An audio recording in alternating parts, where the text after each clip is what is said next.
Lepo pozdravljeni. Oddajo Glasnik začenjamo z aktualno problematiko iskanja novih prostorov za umetnostno galerijo Maribor. Načrti o gradnji nove galerije oziroma kulturnega centra Max kot enega od osrednjih projektov Evropske prestolnice kulture so ostali neuresničeni. Z odprodajo zemljišča možnosti za galerijo kot novo gradnjo tako rekoč ni več, pač pa se je iskanje usmerilo v že obstoječe prazne prostore. V umetnostni galeriji Maribor vidijo eno od možnosti stavbo na trgu Leona Štuklja v samem središču mesta v nekdanjem SDK-ju. Na občini pa se zavzemajo, da bi galerija ostala v prostorih, kjer je danes. V umetnostni galeriji Maribor so ob spoznanju, da je edinstvena priložnost iz časa EPK-ja zamujena, vso energijo usmerili v iskanje novih prostorov v mestu. Stavba bivšega SDK-ja v središču se tako ponuja kot najbolj uresničljiva možnost. Po premisleku, vseh možnih pobudah, opcijah, obstoječih projektih smo nekako predstavili najprej odboru, deloma je bil prisoten tudi tukaj, na to pa tudi sklenili obvestiti ali pa predstaviti danes širši javnosti, zakaj oziroma kaj smo ugotovili in zakaj se nam pravzaprav zdi izmed vseh možnih pobud, idej, ta opcija umestitve nove UGM v obstoječo stavbo SDK-ja, seveda z novim projektom oziroma z revitalizacijo oziroma dograditvijo. Vsak problem ima težave, tudi ta poznamo, lastništvo je na državni strani, vendar poznamo tudi več primerov reševanja te in recimo ni razloga, da država v bistvu ne bi s tem participirala pri projektu. Glede sploh na javno vsebino in naše programe, ki nas v resnici tudi država že financira. Bivša stavba SDK-ja ustreza po letu 2012 že precej skromnejšemu videnju nove galerije. Ponuja 1800 kvadratnih metrov razstavnih prostorov za stalno razstavo, občasne razstave, depoje, prostore za pedagoške dejavnosti, predavanja in druge aktivnosti. Druga prednost, ki pa je prednost predvsem strani mesta oziroma meščanov, ki danes smo slišali kar nekaj pobud oziroma videnja tega, je pa pravzaprav sama lokacija, kajti oživitev lokacije pomeni za mesto ogromno. Kot vemo, gre za novo obnovljen trg Leona Štuklja, ki pa sam po sebi nima življenja oziroma kot je ena izmed udeleženk danes zelo dobro povedala, dajmo presekati s tem, da pravzaprav edino dogajanje, ki ga poznamo na tem trgu, je povezano z pijančevanjem, praznovanjem. Na njega se da umestiti in preseliti tudi veliko kulturnih vsebin. Hkrati pa sama stavba SDK-ja po prenovi lahko izgleda tudi tako, da je sama kot eno izložbeno pod narekovaji okno oziroma prostor za umetniške projekte, ki so tudi takrat, ko naše delovanje znotraj hiše ne bo, torej v večernih urah, možno stopati v samo stavbo tudi nekakšno ogledalo oziroma izložba za sam trg, ki bi tako lahko živel ves čas in pobude iz publike so se oziroma odzivi teh, ki se ukvarjajo s turizmom, so bili tudi zelo dragoceni, kajti naša izkušnja prav za Slavijo, v kateri smo, je prav taka, da se je povečal obisk v teh mesecih, kjer smo tu gostovali pravzaprav za 3-krat, kar pomeni, da dobra lokacija ne samo povečuje obisk vsebin sam stavbe, ampak tudi omogoča mestu, da pokaže nekaj, na kar je ponosna. In to je seveda kultura oziroma vizualna umetnost oziroma to je naša naloga, da ponudimo to možnost. Strani mestne občine Maribor kot edino možnost vidijo lokacijo na Štrosmajerjevi, kjer je galerija sedaj. Od junija lani z Zavodom za varstvo kulturne dediščine na novo preverjajo možnosti prostorskih preureditev in razširitev. Zdaj ne gre za to, da bi licitirali ali SDK ali UGM. Zdaj smo pri drugem koraku, da na stari lokaciji z dodatnimi prostori, ki jih je občina že v preteklih letih odkupila, to tudi je bilo kar precej denarja, odkup stanovanj, da se umetnostna galerija umesti na to lokacijo. To je stara ideja iz leta 1954, kjer je sodobna umetnost gledala, to so bile slike meter krat meter in zato ta ideja seveda, če jo poskušamo realizirati 60 let prepozno, naleti na nepremostljive ovire. To preverjanje obstoječe lokacije traja že zelo dolgo. Jaz verjamem, da vsake 5 minut si vzamem pregledati te smernice, mu jasno, da v bistvu tja ne moremo umestiti muzeja za sodobno oziroma moderno umetnost oziroma 20. in 21. stoletja. Ostale rešitve so pa v resnici bolj ali manj zavajanje, da se na te lokacije da karkoli v tej smeri delati. Zunanja hiša je to preverbo na osnovi želja in potreb umetnostne galerije naredila in je ugotovila, da je prostorsko mogoče umestiti na to lokacijo. Potem smo ta dokument tudi predložili Zavodu za varstvo kulturne dediščine, ki meni, da je na tej lokaciji ta projekt, ki je idejno nekako bil predstavljen, možno realizirati. Pričakujem, da se bo ta projekt začel konkretizirati na obstoječi lokaciji. Mesto se je na nek način logično odločilo, da bo najprej preverilo možnosti na obstoječi lokaciji. To odločitev razumem, hkrati pa mislim, da mora vsaka tovrstna odločitev biti povezana z zelo jasno časovnico, z zelo ostrimi roki tovrstnih strokovnih preverjanj, kajti takšne zgodbe je potrebno peljati na dinamičen, proaktiven način. Torej v konkretnem primeru v res kratkem času preveriti stanje na Štrosmajerjevi in sočasno že tudi preverjati strokovnega stališča lokacijo SDK in se ne nazadnje, ne glede na to, na kateri lokaciji galerija bo, dejansko odloči, da je galerija ob knjižnici in še čem iz področja kulture prioriteta, ali rečeno drugače, da je kultura dejansko razvojna prioriteta tega mesta, ne pa zgolj nek okrasek oziroma nekaj, kar pride na vrsto v nekih na videz boljših časih kot neka nadstavba, kot se je temu včasih reklo. Če bi tu res prišlo do nekih nepremostljivih ovir, torej da se ne bi mogoče bilo pogovarjati, torej umetnostno-zgodovinska stroka z stroko varovanja kulturne dediščine, pa bi morali razmišljati o novi lokaciji. To, da bi se pa, tako kot je bilo do sedaj v zadnjih letih, se sprehajali po mestu, pa imeli vsako leto drugo lokacijo, pa zato dajali ven denar, to pa ne pride v poštev. Ne samo lokacija, pač pa tudi razumevanje poslanstva in funkcije nove galerije sta predmet različnega razumevanja. Da mesto potrebuje sodoben muzej in infrastrukturo za vizualno umetnost, ki bo nadgradnja dosedanjega delovanja in ki mora preseči lokalno dimenzijo, so prepričani v Umetnostni galeriji Maribor. Zelo jasno se ve, kaj je osnovno poslanstvo umetnostne galerije, ne? In zdaj kaj dosti preko tega poslanstva ne moremo iti, preprosto, ker se tega ne moremo privoščiti. Želje gotovo lahko obstajajo, ne? Ampak če obstajajo take želje, treba pač potem na te želje z drugega zornega kota pogledati. Ne? Da bi pa zdaj pod firmo obnove umetnostne galerije dobili recimo novo sodobno galerijo ali kaj takega, ne? To pa enostavno, to je taki nadstandard in taki luksus, ki se ga v teh časih ne moremo privoščiti. Čeprav se je pred 2 letoma zdela rešitev tako blizu in so bila v načrtovanje nove galerije vložena milijonska sredstva, je Umetnostna galerija Maribor danes tam, kjer je bila pred 10 leti, na začetku. Podobno kot Mariborski grad, Pekarna in Mariborska knjižnica je del nacionalnega programa za kulturo. A v leto volitev nihče ne pričakuje velikih odločitev. Že to, da bodo sedli za skupno mizo, se zdi veliko.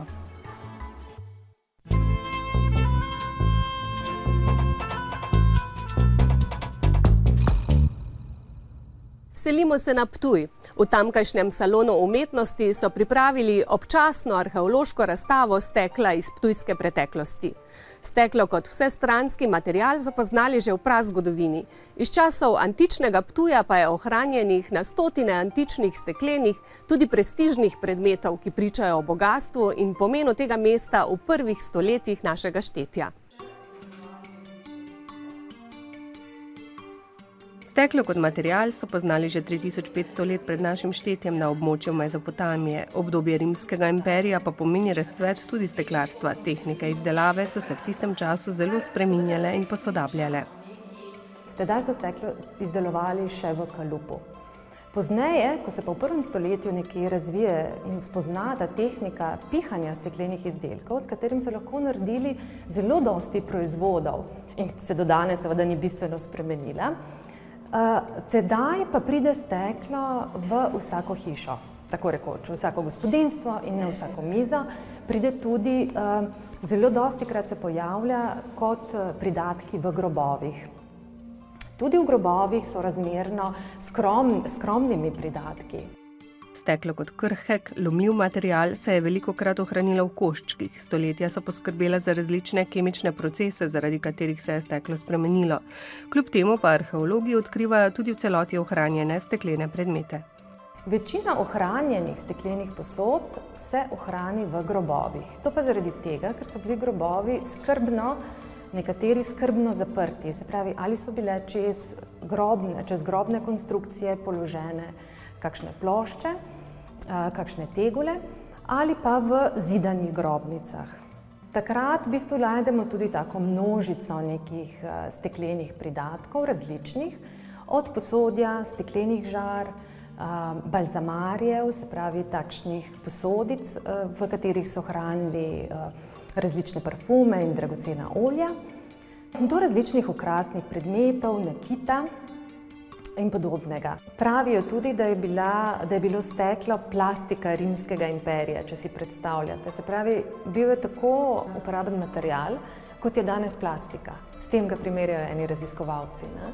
Tako da to je bilo res predvsem zato, ker se je dalo steklo tudi reciklirati in tudi primere reciklaže poznamo. Se pravi, prvo recikliranje, ki je staro 2000 let.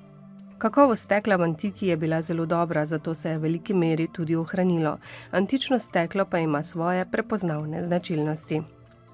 Steklo v rimskem času, njegova naravna barva je zelenkasta ali modrikasta. Z dodajanjem različnih primesi pa so oni intenzivirali barvo ali pa so steklo dekolorirali oziroma razbarvali. In to je še dodatno veljalo za prestiž. Dekolorirano steklo se recimo pojavlja manjkrat in pa je ponavadi lepše obdelano in seveda izdelki so bili temu primerno dražji. Središče rimske produkcije Akvileja ali Oglej je bil center, od koder so prihajali stekleni izdelki, pa tudi sorovci. Trgovske poti so bile razvejene, tako so tudi na Ptuj prihajali edinstveni stekleni predmeti. Eden takih je cilindrična dekolorirana steklenica z upodobitvijo ene od 7 čudes sveta. Na steklenici je upodobljen aleksandrijski svetilnik. Steklenica je prišla iz Egipta. Najverjetneje je to spominek iz Egipta, ki ga je nekdo prinesel ali pa je bil narejen za kakšnega naročnika. Najverjetneje pa jo je nekdo prinesel v naše kraje. Se pravi, še en tak posreden dokaz, kako zelo je bil svet povezan, kako zelo so ljudje potovali. Drugo recimo čašo, ki bi jo prav tako izpostavila, je tako imenovan kantaros oziroma kelih, to je grški izraz za kelih, se pravi dvoročajna posoda, ki je bila zelo verjetno namenjena ali vrhunskemu vinu, ali pa mogoče res takšnim ekskluzivnim pijačam. Iz časa Petovione, na višku svojega razvoja v 2. in 3. stoletju, so ohranjene celotne obrtniške četrti, tudi steklarske peči, ki so jih odkrili na Hajdini, ter veliko drugih obrtnih izdelkov. V glavnem so delali uporabne izdelke. To so različne steklenice, za transport, steklenice, ki so se uporabljale potem tudi kot žare, namizne servise, predvsem balzamarje, ki se ponavadi ohranijo v največjem številu in so tudi grobni pridatki. Posebno področje oblikovanja stekla so okrasni umetniški predmeti, predvsem nakit, ki priča o statusu lastnika. Če omenim poznoantično ogrlico iz pisanih jagod, različnih velikosti in oblik. Zmes so pa prosojne jagode, ki imajo vstavljeno zlato folijo. Se pravi, v steklene jagode so vstavljali tudi zlato folijo, kar bi še dodatno govorilo o tem, kako prestižno je bilo steklo. Vrhunec oblikovanja antičnega stekla bi pa veljalo izpostaviti tudi antične geme. To so drobni predmeti iz stekla, ki so jih vstavljali v prstane in to je v bistvu služilo kot pečatnik. Se pravi, pečatili so pisma oziroma katerekoli druge predmete, s tem, da so zagotovili, da je bila vsebina pisma ali pa česa drugega, da je ostala nedotaknjena.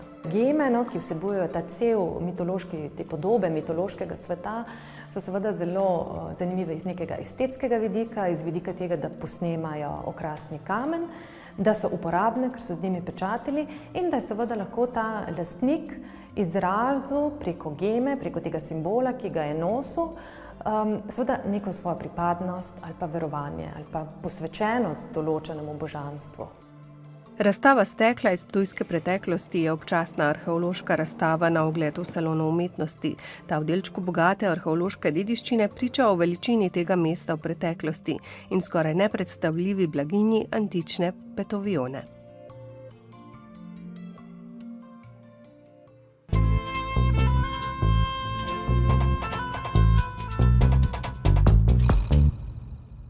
Posebno področje steklenih izdelkov je nakit, ki so ga prav tako poznali že v antiki. Čeprav se je način izdelovanja in obdelovanja stekla spremenil, so se nekateri postopki ohranili vse do danes.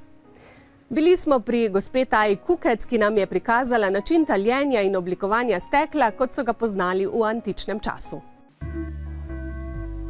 Taja Kukec je oblikovalka. Znanja, ki jih je pridobila v steklarski šoli v Rogaški Slatini, je nadgradila z lastnim izobraževanjem, radovednostjo in željo po oblikovanju unikatnega nakita.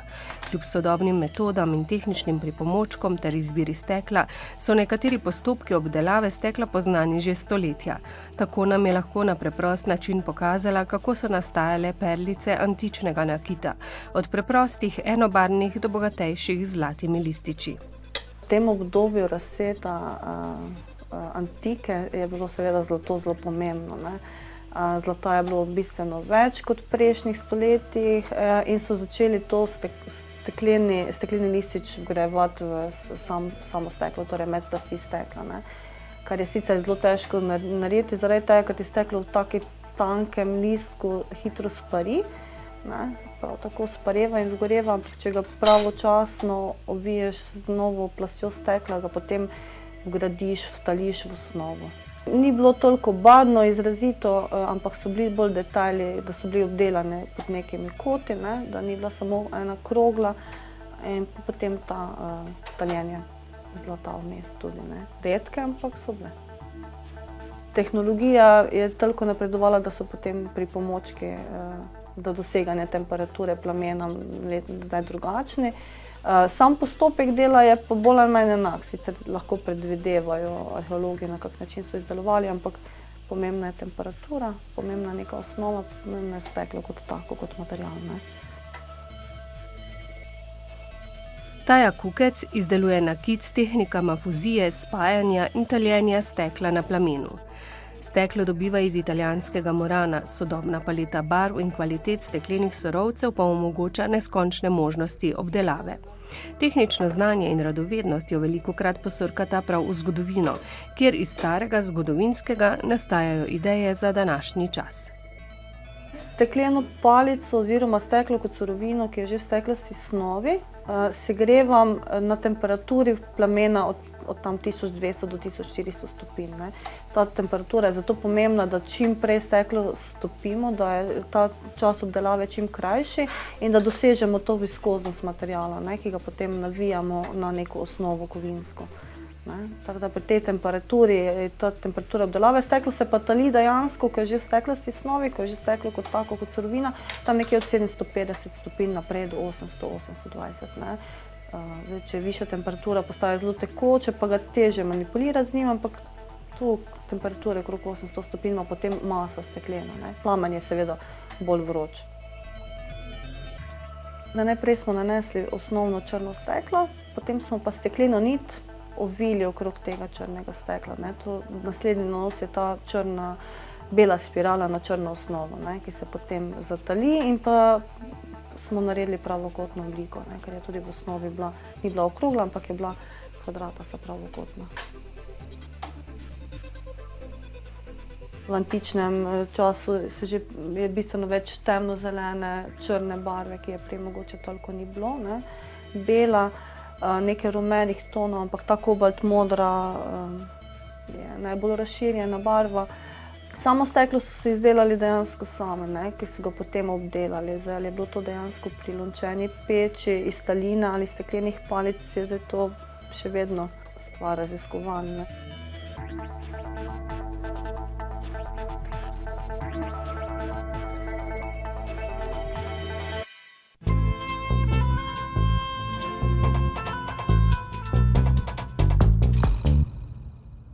Konec oddaje namenjamo glasbi, mladim nadarjenim glasbenikom, ki smo jih gostili v eni od naših oddaj. Hvala, ker ste bili z nami in vabljeni v našo družbo prihodnji teden.